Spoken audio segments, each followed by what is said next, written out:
سلام و عرض ادب خدمت ممبرای عزیز آکادمی رد لوتوس. تو این ویدیو قراره فیز اول رد لوتوس رو براتون کاور بدم و براتون توضیح بدم که دقیقا پریفت چیه و اساس اسکرین شیر کردن رو براتون کامل بگم. خب ما اولین چیزی که داریم پریفچ هستش که یه کامپوننت ویندوزه که پرفورمنس سیستم رو بوست میکنه، ولی ما با این کاری نداریم. مهم اینه که هر اپلیکیشنی که اگزیکیوت میشه یه پریفچ اینتری، یعنی یه لاگ پریفچ داخل این دایرکتوری میندازه که بغلش هم یه هش داره که در واقع پث فایل رو نشون میده، مکان فایل رو. خب راحت شما میتونید میین تایپ کنید پریفچ و بشینید بخونید، ولی این دیگه خیلی outdatedه و شما الان باید خیلی کارهای دیگه انجام بدین، خیلی با روشهای دیگه بتونید ببینید پریفچ رو. با وین پریفچ ویو بهترین راهشه، بهترین اپلیکیشنیه که میتونید برای دیدن پریفچ ازش استفاده کنید. خب این لود شه.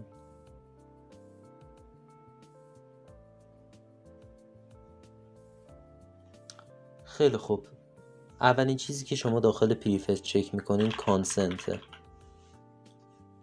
سرچ میکنین کانسنت و میایین داخلش رو میخونین. چرا؟ هر اپلیکیشنی که بهش پرمیشن ادمینستریتور داده بشه و حالا از CMD ران بشه داخل کانسنت میفته و داخل کان هوست هم همینطور و داخل کنسول هوست که الان اینجا نیست. کنسول هوست.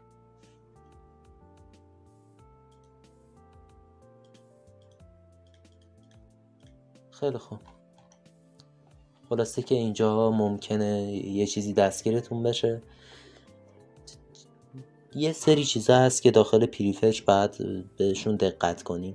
اولین چیز بعدی که چک میدید رجستر 32 و راندیل 32 هستن.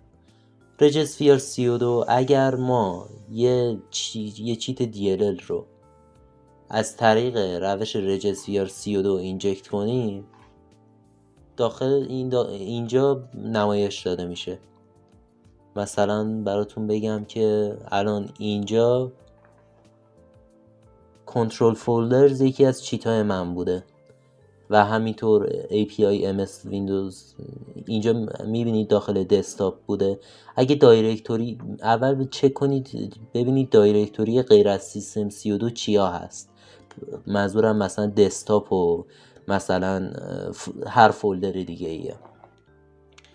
بعدش با روش دیگه ای هم میشه DLL ها رو پیدا کرد که خب من بعداً یه ویدیو جدا برام درست میکنم. خب بعدش ما چی داریم؟ جاوا W. وقتی جاوا W این شکلی دیدید، یعنی به جای اینکه ماینکرافت باشه اینطوری زده بود JRE 1.8. حالا هرچی، این یعنی یه طرف یه چیت، یه اپلیکیشن یه چیت جار با فرمت جار اجرا کرده. مثلا این یکی از چیتای منه به اسم دومزدی که اینجا افتاده. اگه یه همچین چیزی دیدین میتونین بند بدین.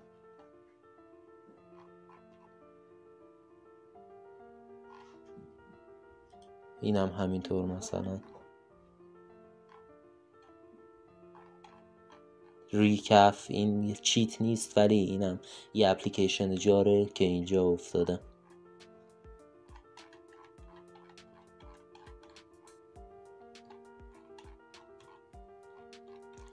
شما اول میایین داخل پریفچ، بعد این کانسنت و کان هوست رو چک کردن مودیفاید تایم رو 2 بار روش کلیک میکنید و میشینید عادی میخونید. اگه رجستر 32 دیدین یعنی طرف DLL اینجکت کرده. ران DLL 32 دیدین بازم طرف DLL اینجکت کرده. و جاوا W بجز فرمت ماینکرافت دیدین، بجز جاوا W با پث ماینکرافت دیدین، یعنی اینکه طرف یه چیت جار استفاده کرده. الان مثلا اینجا لونار کلاینت یه جار همچین چیزی میندازه، لونار کلاینت مثلا. بذارین من یه چند تا جاوا دبلیو دیگه نشونتون بدم.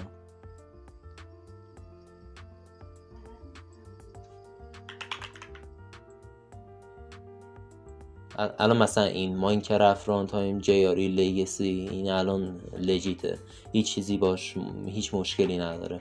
ولی اگه JRE فلان بود این خب چیده، حتما طرف یه آتو کلیکر جاری چیزی اینجکت کرده. خب این شد از پریفچ. بعدش ما چی داریم؟ تمپ.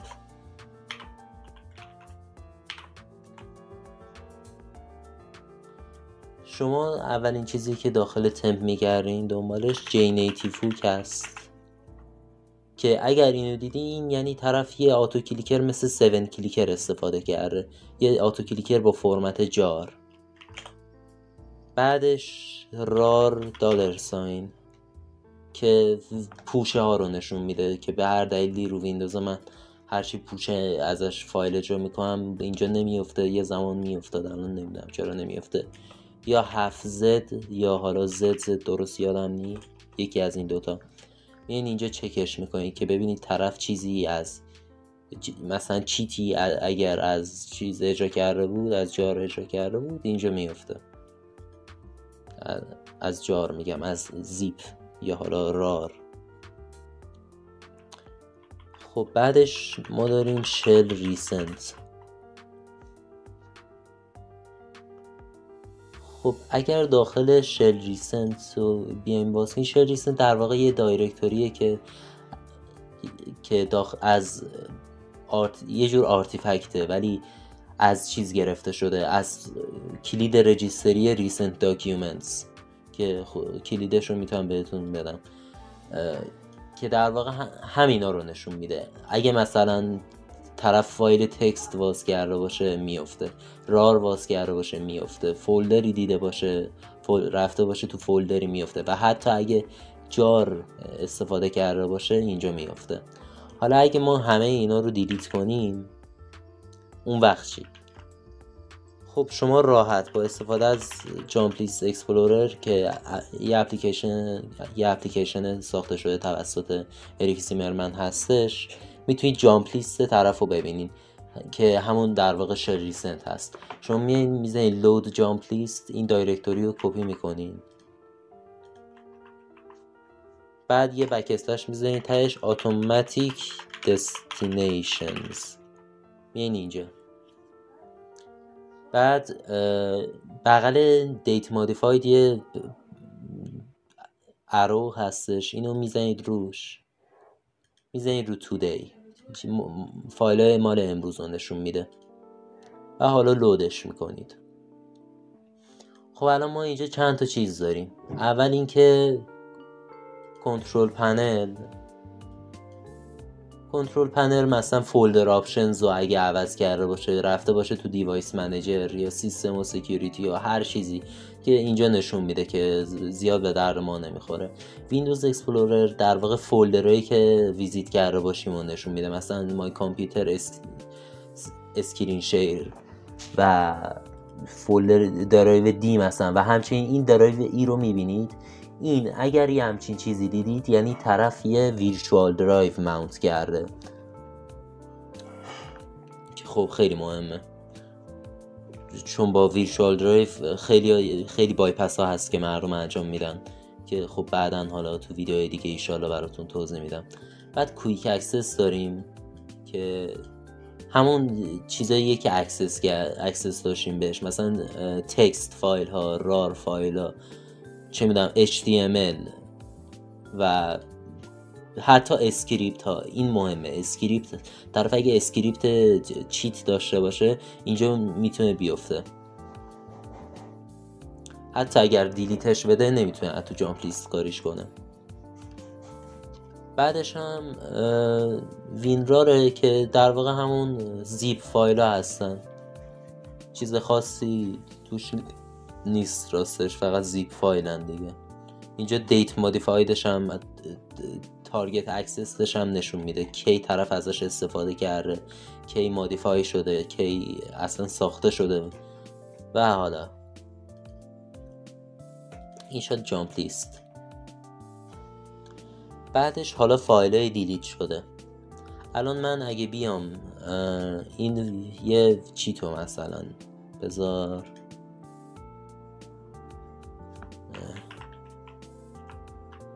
control folders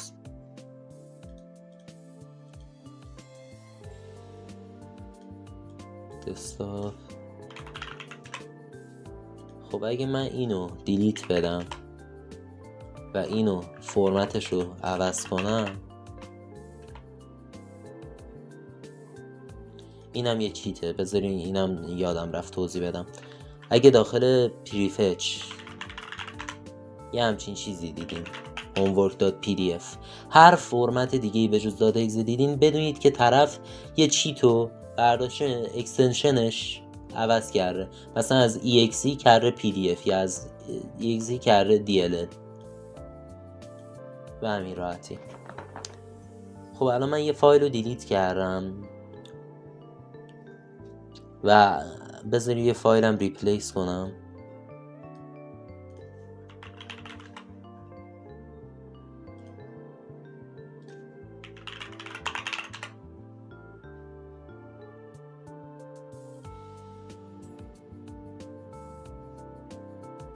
الان مثلا AnyDesk رو دوباره با AnyDesk ریپلیس میکنیم. حالا این لجیته، ولی من بهتون الان نشون میدم که چه اتفاقی میفته داخل جورنال. خب ما داخل درایو NTFS یه ابیلیتی داریم به اسم جورنال که در واقع تمام کارهایی که شما رو داخل ویندوز انجام میدین، مثلا فایلیو اگه دیلیت کنی، فایلیو اگه رینیم کنی، اگه دیتا یه فایل تکست رو عوض کنی، حتی این حالا مهمه ولی برای سطح شما یه ذره زوده اگه بخوام توضیح بدم. حالا ما با چند تا برنامه میتونیم این اطلاعات رو بهشون برسیم. یک جورنال تول راحت ترینشونه. جورنال تول اکو. ولی جورنال تریس از یه لحاظ بهتر از جورنال ویوره. شما با جورنال ویور ریپلیس و اینا رو اگه مشکوک بودین، بیاین توی جورنال تریس ببینید، مطمئن شین. خوندن جورنال تریس یه ذره سخت‌تره. خب مثلا الان من فایل دیلیت کرده بودم دیگه، الان این دیلیت شد، bcsmore.exe حالا فلان. این ممکنه مثلا autoclicker.exe باشه. اگه اینو دیلیت داد قبل از اسکرین شیر، هر چی دیلیت کنی مشکوکه 20 دقیقه قبل از اسکرین شیر اگه طرف فایلی دیلیت کرده بود، شما موظفین بند کنین. حالا اینو گوش کنین. renamed from renamed to. این anydesk دیلیت شد، رینیم شد به این، بعد اومد این ریپلیسه. ولی الان چون میدونم متوجه نشدین، بذارید با جورنال تریس توضیح بدم ریپلیسو. فایل رینیم شده رو با اونطوری با renamed from و renamed to تشخیص میدن، ولی بذارید الان با جورنال تریس براتون بگم ریپلیسو. نه دیتا گیرید. خب anydesk.exe بود دیگه، فایلی که بهش مشکوک بودیم. خب فایل دیلیت شد، اینجا رینیم شد به یه anydesk دیگه، استریمش هم عوض شد، استریمش دیتاش هم اکستندد شد و فایل بسته شد. اینو اگه یه همچین چیزی دیدین، مثلا 10 تا anydesk اینجا افتاده بود، این یعنی طرف فایل رو زده ریپلیس کرده راحت. حالا ما یه چیزی رو رینیم کردیم به DLL دیگه،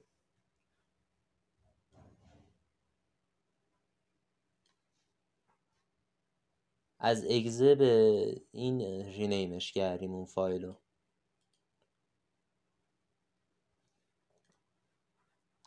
این شد از فایل های دیلیت شده. و اینکه برای فایل دیلیت شده روی درایو NTF FAT32 شما باید از FTK ایمیجر استفاده کنید. حالا اگه من مثلا این رم درایو رو داشته باشم، AnyDisk رو بیارم اینجا، بعد بزنم دیلیتش کنم، چجوری تشخیص بدیم روی یه درایو FAT32 که جورنال نداره؟ شما با استفاده از FTK ایمیجر میزنید روی این که همه درایوها رو لود کنه. الان یه درایو ای ما اینجا میبینیم و میبینیم که FAT32 unallocated space. بعد مییم اینجا، ببینید من یه سری روی این درایو کلیم رو دیلیت کردم که یه چیته و AnyDisk هم اینجا دیلیت کردم که اینجا افتاد. با FTK ایمیجر خیلی کارا میشه کرد که من توی ویدیوهای بعدیم توضیح میدم براتون همه استفاده FTK ایمیجر رو. ولی برای اینکه ببینید چجوری فایل ریپلیس شده، دیلیت شده، یعنی اینجا تشخیص میدین. امیدوارم این ویدیو لذت برده باشید و اگر سوالی داشتید حتما خودم بپرسید. روزتون خوش.